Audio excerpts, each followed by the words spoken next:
Non, j'ai déjà choisi Hong Kong, effectivement, puisque je voulais œuvrer dans le domaine de l'urban fantasy, fantastique contemporain, et que je voulais m'éloigner de tout ce qui s'est fait dans le genre, puisque je ne pensais pas pouvoir être à la hauteur des grands maîtres du genre qui ont exploré des villes comme la Nouvelle-Orléans, Chicago, des villes assez classiques aux États-Unis où prennent place les histoires de vampires, de loups-garous, qui sont maintenant très connues.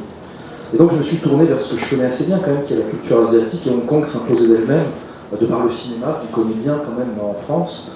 On a tous des images d'épinal un petit peu de cette ville. Et c'est ça qui m'intéressait, c'était d'exploiter cette ville et le folklore chinois qui allait bien sûr avec.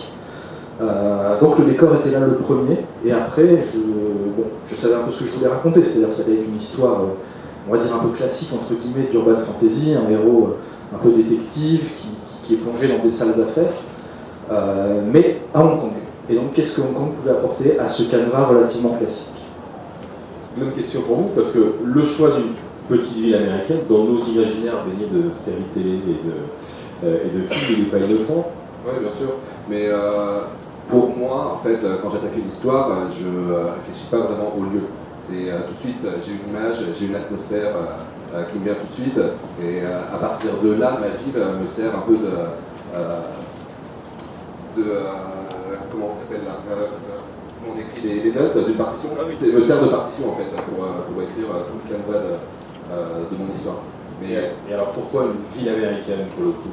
Mais parce qu'en fait, donc, dans mon roman, il y a quand même toute une histoire avec les Indiens d'Amérique. Donc j'avais un peu pas trop de choix pour le lieu, si je voulais aborder la question des Indiens. Ouais, mais ce qui est intéressant, c'est que vous l'avez inventée cette ville. La ville de Picoud, oui. Ouais. Et toute la tribu des Indiens qui est pas très loin, eux, je ne les ai pas du tout inventés pour le coup. Même question pour Jean-Laurent, mais Marseille, son histoire s'imposait dès le départ. Alors là, oui, c'est carrément indissociable, puisque l'entrée, c'était la République de Marseille et cette Marseille indépendante. C'est la ville qui a préexisté l'histoire avant tout le reste. Et j'allais dire, les personnages ont dû s'adapter, se comporter à cette contrainte-là qui existait dès le départ. De plus, même au sein de l'histoire, l'enjeu réel, même si on suit l'histoire de 4 personnages, l'enjeu c'est cette Marseille, est-ce qu'elle va tomber ou pas? Donc vraiment, c'est à la fois le point de départ, et à la fois c'est le but du roman. Il suffit, je reste, si moi ça ne peut qu'une personne, on le fera. C'est vraiment le début et la fin. Bah, c'est Lionel, même question pour ta vie. Moi j'aime beaucoup ce livre sur l'aspect partition, parce que je suis tout à fait d'accord avec ça. Dans Port-d'Âme, j'avais cette envie j'avais une double envie. Dans Port-d'Âme, il y a un commerce assez particulier qui est le commerce mémoriel, en fait, le transfert, où des gens peuvent, moyennant finance, transférer de la charge émotionnelle d'une partie de leur souvenir à quelqu'un d'autre. C'est pas un commerce qui est très très bien vu, ça s'apparente à une sorte de prostitution mentale, mémorielle, etc. Donc ça a une part assez importante dans le roman, et ça n'est permis finalement qu'à Belgrade, où on permet un peu tout et n'importe quoi. Donc il y avait ce thème-là que je voulais aborder. Et donc il y avait aussi derrière une expérience de pensée qui était de dire, donc j'avais ce thème-là que je voulais traiter, quel serait le genre de cadre qui permettrait de rendre possible ce genre de commerce. Donc l'idée d'avoir une ville totalement dérégulée au niveau du commerce s'imposait d'elle-même, mais derrière ça imposait quand même le fait qu'il faut bien qu'une régulation. Du coup, ça entraîne tout un tas de questions qui est toujours celle qu'on a quand on crée un univers fictif, qui sont j'ai cette envie-là, qu'est-ce que ça implique derrière? Donc il faut qu'il y ait, par exemple, une force pour maintenir l'ordre dans les rues qui soit extrêmement forte, qui est une police qui est extrêmement présente. Comment elle est gouvernée, etc., etc. Donc, tout un tas de choses qui sont présentes en filigrane dans le roman. Mais donc c'est un peu les deux se nourrissent l'un de l'autre. Avec Evan Egir, j'ai beaucoup de briques d'envie de lieux et d'endroits.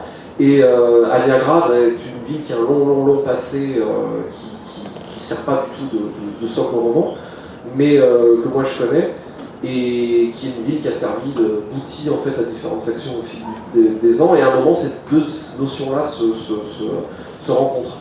À un moment, j'ai, pour reprendre ton image de la partition, j'ai l'orchestre d'un côté, et puis finalement j'ai la musique que je veux jouer, et je me dis, bah tiens, cette partition-là, elle sera mieux jouée par cet orchestre-là ou cet orchestre-là, qui sont les lieux et les endroits dans les Evan que j'ai, qui sont potentiellement riches d'histoire avec un grand H, avec un passé, etc., mais pas forcément d'histoire avec un petit H, c'est-à-dire qu'une narration, et c'est ça qui est intéressant pour faire un bouquin.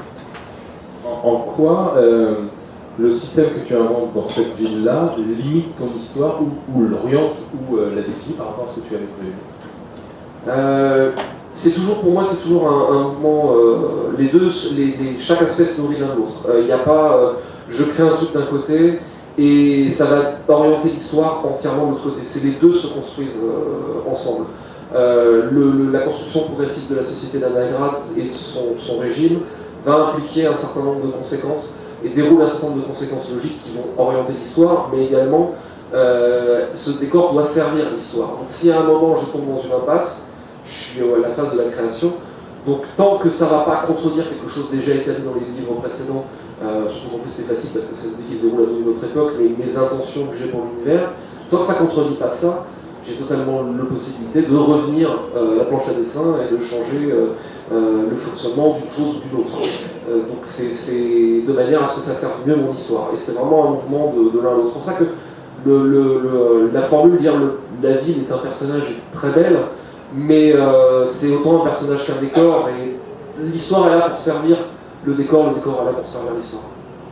Un petit mot sur alors, les villes existantes, et puis après on reviendra sur la création des villes, sur la documentation, parce que j'imagine que quand on écrit par exemple dans Marseille, au moment des guerres de religion, il faut avoir quelques cartes sous les yeux. Ça représente quoi en termes de préparation de roman?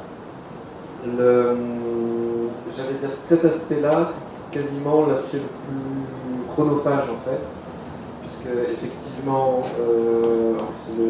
dans le cas de Royaume de Vent et de Colère, il y a eu une erreur classique. Moi, ayant habité Marseille de façon contemporaine, ayant vu des éléments de rempart, j'étais parti au départ sur une description de ville basée sur ce que je connaissais, ce que je croyais être au départ l'ancienne ville. Or, au bout d'un moment, j'arrive quand même à trouver la main sur une carte d'époque et je me rends compte que tout est faux. Et je fais allusion à des rues, à des endroits qui n'existent pas, des portes qui n'existent pas encore, donc qui m'a nécessité un travail de réécriture. Donc, effectivement, contrairement peut-être à ce que tu dis, je trouve que le cadre d'une ville historique, en tout cas pour ma part, il est très fort, donc ça me convient assez. C'est-à-dire que je ne veux pas en sortir, je ne veux pas tricher, donc j'y réponds. Et pour moi, sur cet aspect créatif, c'est très intéressant. C'est comment effectivement, avec cette contrainte-là hyper forte, en plus dans une époque, un lieu donné, une géographie donnée, je vais pouvoir trouver ma liberté, tricher ou sinuer pour créer. Donc ça a une importance extrême sur le récit.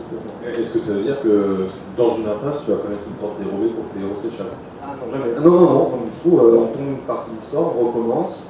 Et qu'est-ce qui redevient logique? Non, c'est extrêmement important. Donc pour revenir sur ce je suis tout à fait d'accord avec notamment on débouche, je pense, sur la question de la contrainte dans la création artistique qui est probablement très importante.